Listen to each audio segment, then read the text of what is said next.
Brake torque.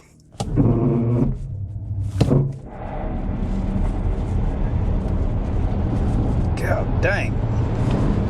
Thing's fast.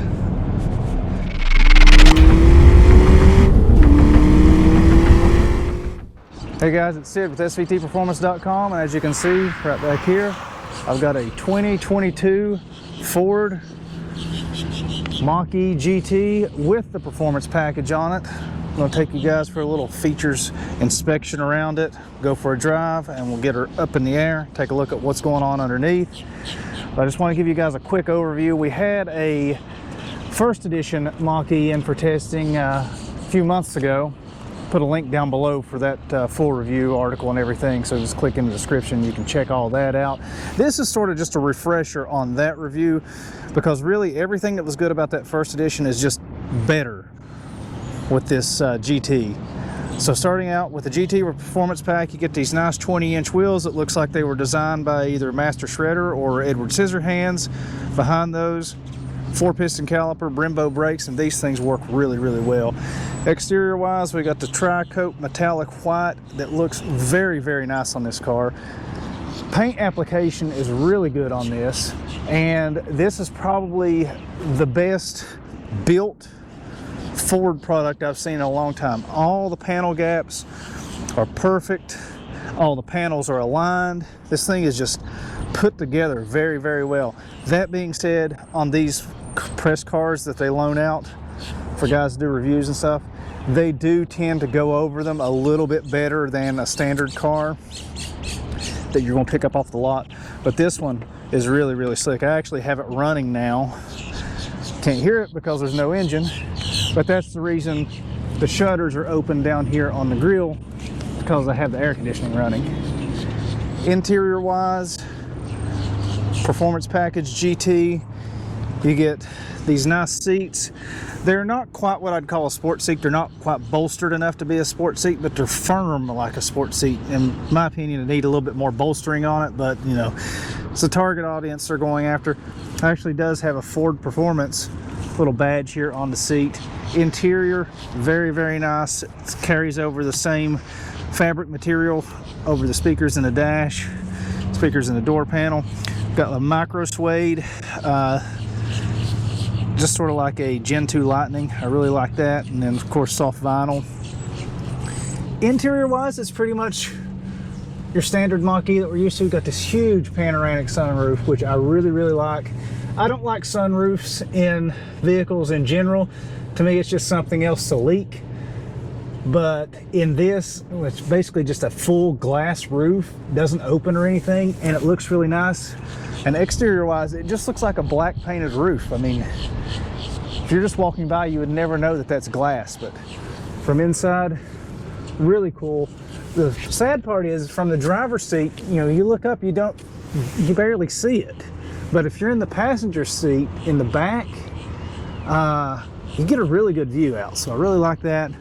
Still not crazy about the huge vertical screen in the dash with no physical buttons for your AC controls.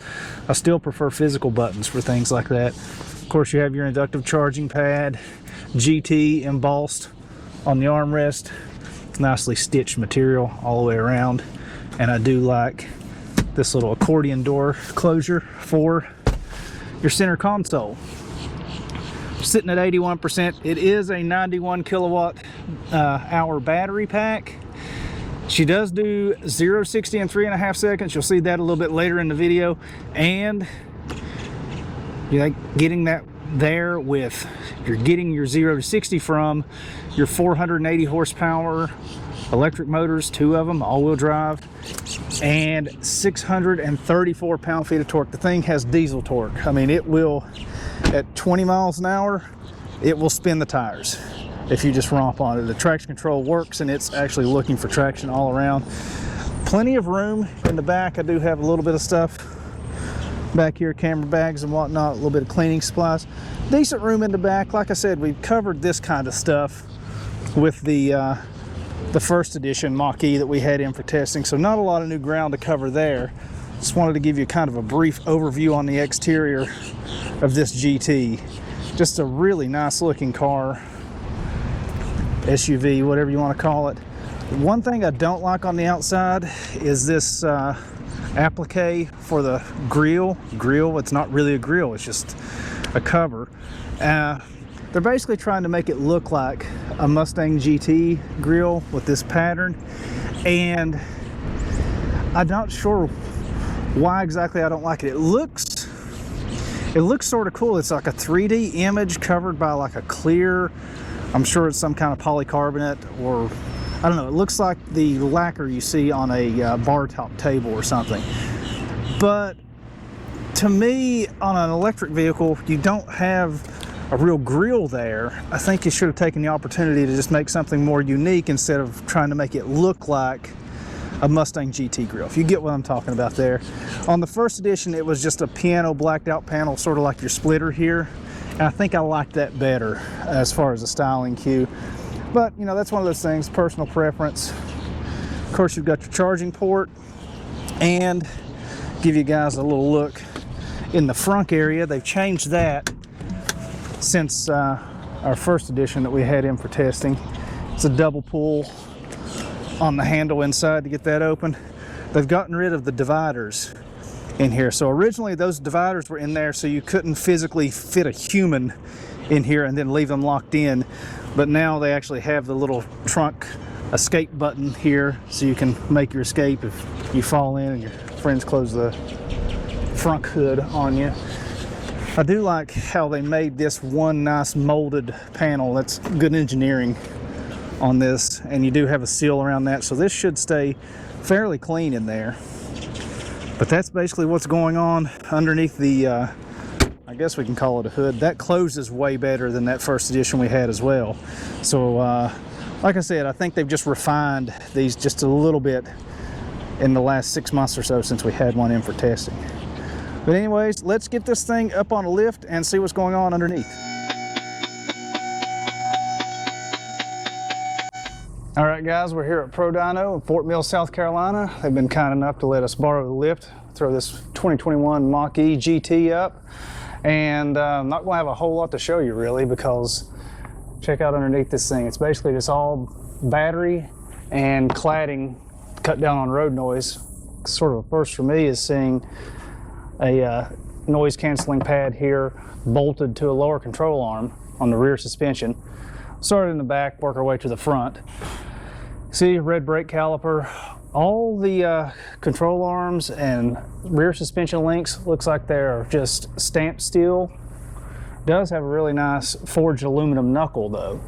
I have a couple little cutouts here in the back, but we couldn't see what these actually go to unless it's possibly some adjustment on the suspension.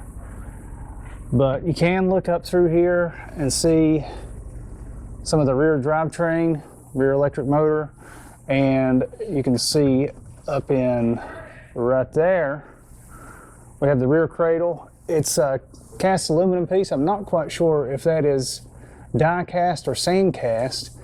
The shape of it would make me think that it's die cast, but the texture looks more like a sand cast aluminum, so I'm not real sure there.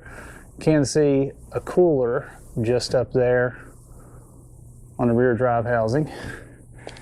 And that's pretty much it. All you can see in the back. This does have the Magna ride suspension on it. So it does have the sensors hooked up onto the control arms, things like that. You can see small coil spring here in the back. Of course, going up to the steel body and that familiar shock that we've seen on S550 Mustangs with the Magna ride over the years. On this side, again, there's not a whole lot to see, and I don't really want to pull down all this cladding on this new car. It's not mine, so don't really want to start taking it all apart. The main part of the center is your battery, your 88 kilowatt hour battery pack, and it takes up quite a bit of real estate here in the center of the vehicle. As you can see, riveted together. I believe this is aluminum, this plate. Seam sealer everywhere. Got your steel perimeter going around it, and you can see this is fairly significant, at least for a unibody car structure that they built around this battery to protect it in case of a crash. But pretty beefy. Going up front, you can see some of the battery connections going to the pack on the front side. You can also see coolant hoses going in right there. That's for the battery conditioning. Let's see if I can actually pick you up here a little bit more. Right there, just right above my finger. Quick connect fittings for the battery conditioning. You can't really say it's cooling because it also heats the battery if it's too cold outside and the battery needs warmed up. You just get a peek at the front K-member here, K-member, cross-member, whatever you want to call it.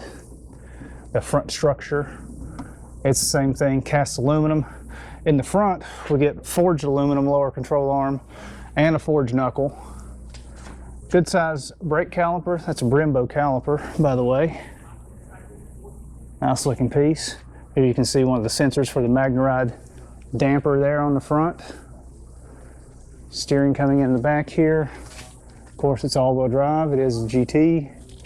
See another cooler right there above my finger on that motor. But that's just about it. There's not a whole lot you can really see with all this body cladding. You can see that aluminum K-member here, sort of up through the front. You can almost make out right there the radiator slash AC condenser. And we have some plastic cladding in the front. Somebody's already run this one up on a curb, it looks like. Not me, just picked this up from Ford, so whoever they loaned it out to before me. But that's pretty much it. There's just not a lot to see underneath this thing with all the cladding, and you know, that's basically the show. I do like these forged lower control arms and the forged aluminum knuckles. Those are really nice. I'd like to see next generation Mustang go to all forged aluminum knuckles front and back. Can make them way stronger, lighter weight. Just a really nice material choice. Ford used a lot of really good materials on this, a lot of aluminum, whereas S550 Mustang would have stamped steel welded together. This, you're getting all nice lighter weight cast aluminum. You can get a lot more fancy with your structure and your mounting and everything, and get a lot of strength built into it that way. But that's it, pretty much it. Hope you guys like this brief tour. Of course, the big battery pack on this GT, that's the main feature. But there's a lot of really nice heavy steel structure around this thing. Check out this aluminum extrusion right here at the front of the battery pack. Using that to hold it up on the lift on this side. A lot of nice material choices on this car though. All right guys, we're here in our Mach-E GT, getting ready to go for a little ride. As you can see, my main dash is doing a little graphic display happy dance thing. Sometimes the main display here in the center stack does as well. I don't know why it doesn't all the time. I'm sure there's reasons. Go ahead, hit the power up button. And one thing you are going to notice before I get out on the road, I just want to go ahead and mention this right now, is the distance from this rear view mirror to the top of the screen here. It's kind of short. Like my hand, actually, I can touch both at the same time. So you're going to see these two in the frame on your main camera here.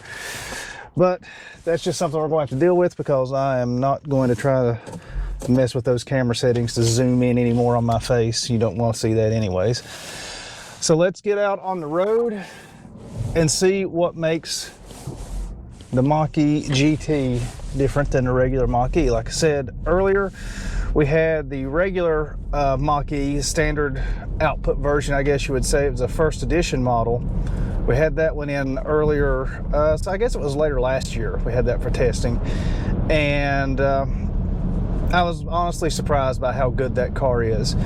So the difference between the standard Mach-E and the Mach-E GT is the GT is everything that's good about the standard Mach-E, just cranked up more. So there's more power, more performance, everything. You know, I mentioned it when we reviewed the other one. The thing was deceptively fast. It felt like one of the electromagnetically launched roller coasters. And this one is even faster. So if that's what you like, definitely go for the GT. Honestly, if I was going to buy a Mach-E, I wouldn't even bother with the standard model, because I would want that extra zip. I mean, we're cruising along at 60 or 55 now. I just slowed down a little bit on this 2-lane back road, and it gets up to that like nothing. I mean, this thing is quick. 0 to 60 is supposed to be 3.5 seconds, and I believe it. It's all-wheel drive. This particular car has a set of snow tires on it in South Carolina in almost April, but it came from Michigan, so I guess that's why they had it on there. It's supposed to come with Pirelli summer tires, but you know, those aren't really high performance tires. They're just a pretty good tire, basically what comes on a standard Mustang GT. So I can't give you a real apples to apples comparison of this versus what you would get off a showroom floor, but it's pretty good. I mean, there's some road noise, and I honestly think it's more from these winter tires. They're just a little bit louder than what your standard tire would be, but I can't tell you that for certain. What I can tell you is this thing hauls. So let's just slow down a little bit here to 20 and punch it, and I don't know if you heard that, it actually spun all 4 tires right there. And it does that every time. If you go from a dead launch, so that was a 20-mile-an-hour roll, nailed it, spun all 4 tires. Traction control, of course, is on, and it works pretty damn good. GT does have a traction control off button, but even with that pushed, there has to still be some traction control going on, because it doesn't just boil the tires, at least not that I've found. It might be some deal where you hold the button down for 3 seconds and stand on your head and you can actually get it off. But honestly, the way it performs with it on, the traction control does its job. It's not just like the old 2-valve Mustang days where it's just pulling all the timing and fuel and everything out of the thing and it's just neutering it. This, it's actually shifting power around and feeding what the tires can actually handle. So the traction control is very good on this, and it just picks up and launches. From a stop, I've done it a few times, and this thing will lay down some tracks about 100 feet long before it really rolls out and grabs really good. Again, winter tires, your mileage may vary on, you know, your standard tires that come on this, the Pirelli Summers. That being said, mileage is decent on it. It's 260 miles. It's supposed to be the range. I'm at 94%. It says 232. I think when I started, I was at 100%, and it said 250. So I'm guessing it's variable based on your driving. It's sort of predicting what your range will be. And that to me is a little bit short, and we could get into the physics of if you add more batteries for more range, you're just adding weight, and that actually reduces range. And you know, there's a lot of stuff to unpack there. Honestly, until we get another leap forward in battery technology, just adding more cells to the battery and a larger battery is not really the answer to increasing range on an EV. You know, we may be a few years away from like a lithium sulfur chemistry if the company that produces the carbon nanotubes that I think it's carbon nanotubes, it's not buckyballs, carbon nanotube layers that can go into battery. I'm getting into chemistry here. I'm not sure you guys actually want to get into that. So, but if that company can produce that material on scale, you're looking at a battery that should have about 3 times the capacity of standard batteries today, your standard lithium ions. So that 250 mile range could be 750 miles.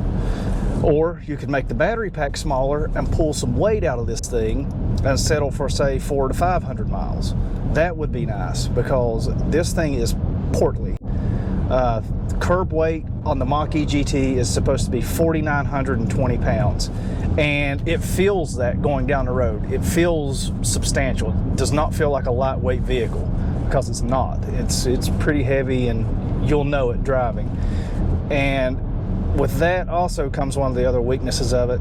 It comes with 245 tires, they're 20s, but 245 wide is kind of skinny on a performance vehicle, and honestly, this is not a real performance vehicle in the way that a GT500 or even a standard Mustang GT with the level 2 performance pack or a Mach 1 or anything like that. This is just more of a sauced up version of the already good standard Mach E. You do get the MagneRide suspension that works well. It keeps it nice and level in corners, and it handles the weight of this car well. But if you push this thing really hard in a turn, which I have a few times, you can feel that weight wanting to drag you off the road. You know, it finds the limit of the tires very quickly. And again, like I said, we're on winter tires, so you're going to deal with that more versus if you had the actual stickier tires, the summer tires. But it would be nice to have a set of, you know, 295s, 305s, something like that all the way around to really get some grip, and especially lateral grip on a heavy car like this. But you would absolutely murder your range at that point. And that's one of the tricks with EVs. You're going to give up something. So if you want that performance, you're going to give up range, especially if you want to lighten it up, because you're going to have to give up some battery. I showed you guys earlier in the video what it looks like underneath this thing, and it's battery. That's basically the theme, is lots and lots of battery. Driving around, it is very quiet. You get a little, I have it in unbridled mode, and I have the fake engine propulsion sounds, they say, turned off, because I don't want that. I'd rather for it to just hear what the car is actually doing. I don't need the speakers trying to create an experience for me. Just be honest with things, and that's one of the things I do like about the newer Fords. They're being a lot more honest with materials and things like that. We'll get into that in another video. But you get a little bit of electric motor noise, and that's kind of cool, Star Trek-y. I like that. You know, you hear the motors whining just a little bit, not obtrusively. I don't want to say that it's annoying or anything like that. To me, it's just, it lets you know what you're in. You're not going to get a V8 rumble or anything like that, so you want to have some connection with the vehicle and what it's actually doing. I think that does really well on this. The brakes are insane for what this thing is. So it has 4 piston Brembos in the front with good sized rotors, and when you combine that with the standard regenerative braking that it does when you just let off the throttle. So I'm doing 58 now, let off the throttle, and we're down to 54, 2, 1, 0. It's pulling you down very quickly. There's 40. So it pulls you down very quickly with just regenerative braking without hitting the brakes. But when you actually apply the brakes, not only are they very good, they're being assisted by the electric motors, so it's that much better. This thing can really stop, and if you do the one pedal mode where it's really doing a lot of regenerative braking, you can stop in a hurry in this thing. And again, we're tire limited because we're dealing with these winter tires on dry pavement, which is not ideal, but it works really, really well.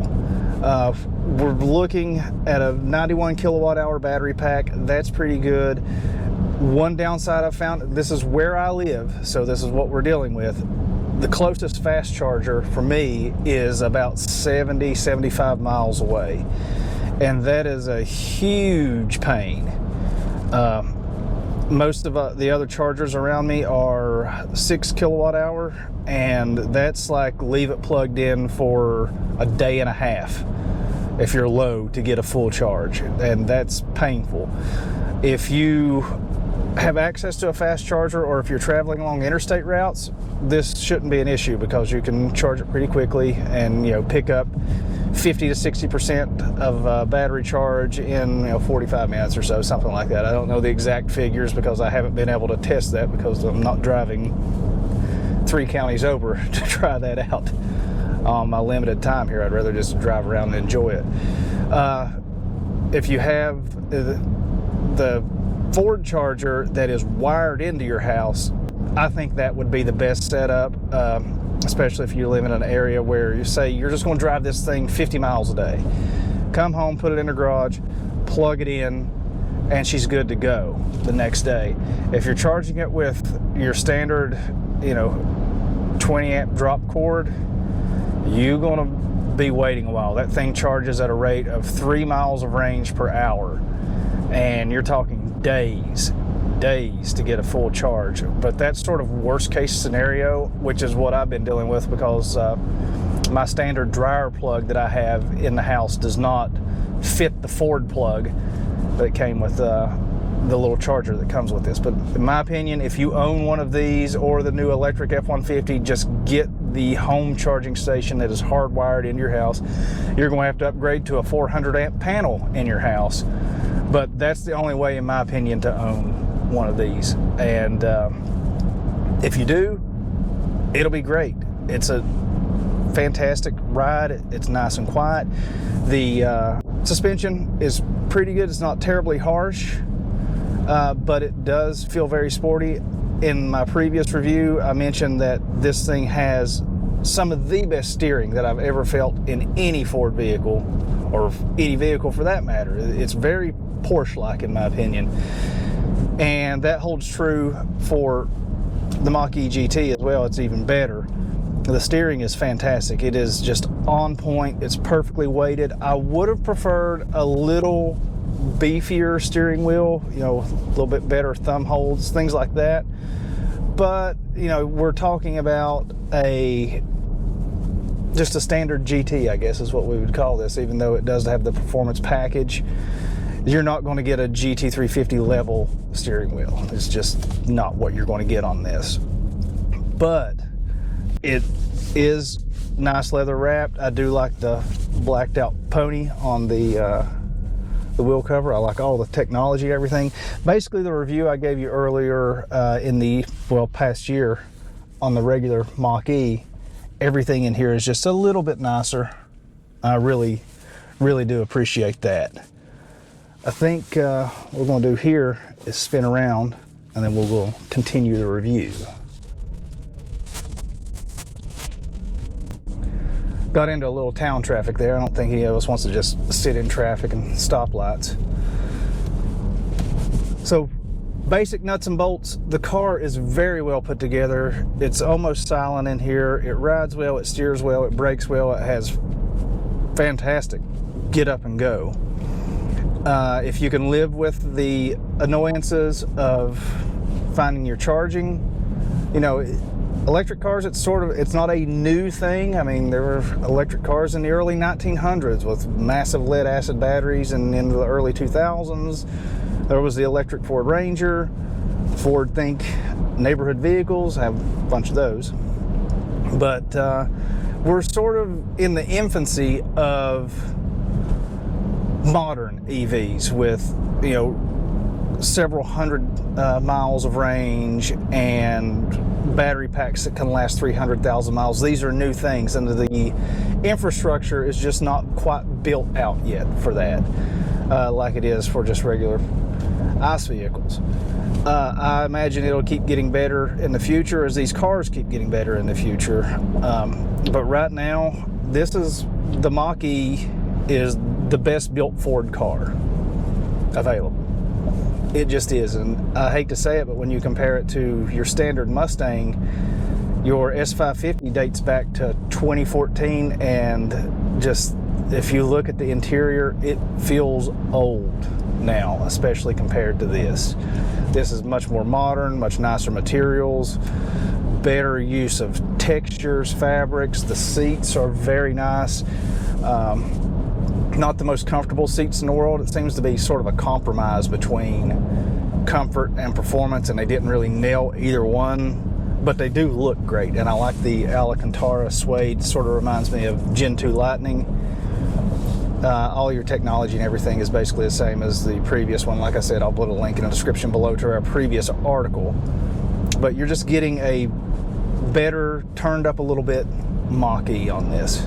Price-wise, this thing is basically the same price as a Bronco Raptor. Ask me how I know.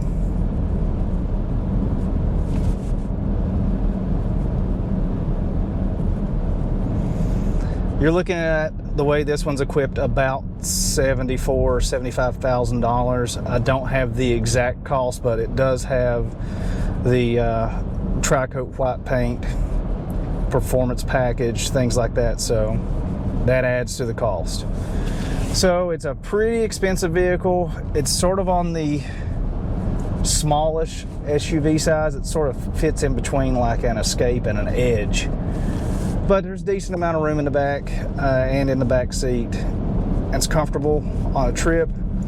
Would make a great commuter, and it puts smiles on your face. When we get past this traffic a little bit, I can show you what kind of smile it'll give you. This thing, it rips from launch.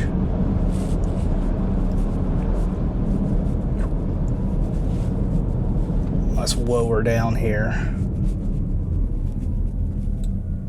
You hear the electric motors just winding down. It's really cool. And we're just looking for traction. It just rips. I mean, and I could just do that all day long. Those little 0 to 60 pulls, it just push you back in your seat. And that's one of my favorite things about this. It's just so surprising, the pickup on it. And it's all just low end, that torque. You're talking 480 horsepower, 638 pound-feet of all-wheel drive torque. It rips. Fantastic running. And I mean, that's what I keep finding myself wanting to do, is just slow down it and get on it. And every red light is just going to bring a smile to your face on this. Like I said, I would not go for the standard Mach E, even though it does the same thing, but it just not to this degree. You can really feel those motors working on this thing, and it's fun. Silent and just right out of the gun. It's good. And throttle. Yeah. So if that's the kind of thing you're looking for, that sort of level of performance, but you want an EV, Mach E GT delivers, man. It's pricey. Availability is next to nothing. Thank you, pandemic and supply chain issues and all the geopolitical strife going on right now. But if you can get your hands on one of these things, I don't think you'll be disappointed.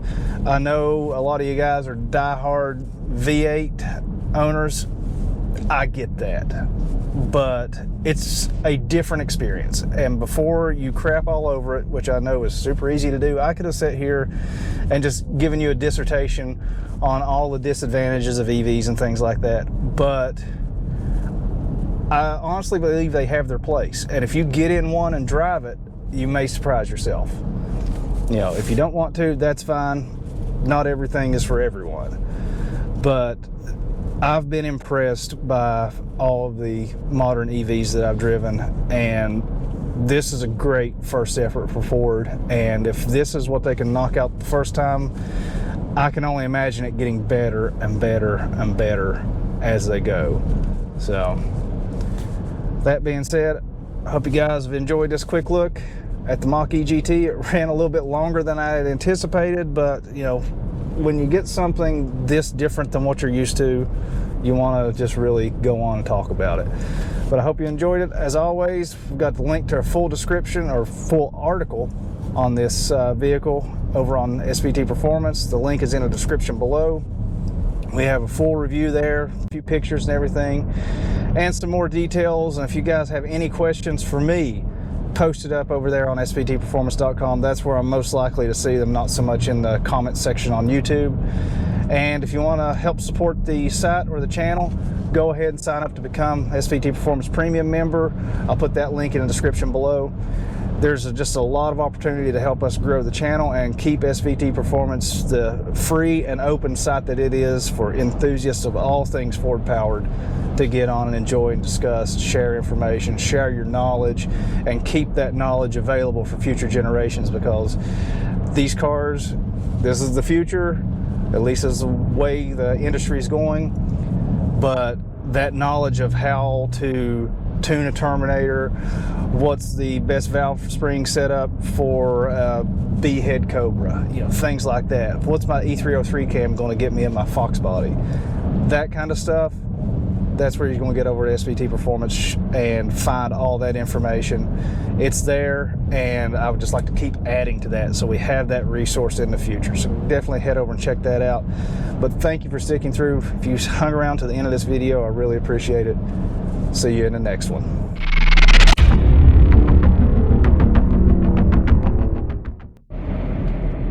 Brakes work really well too.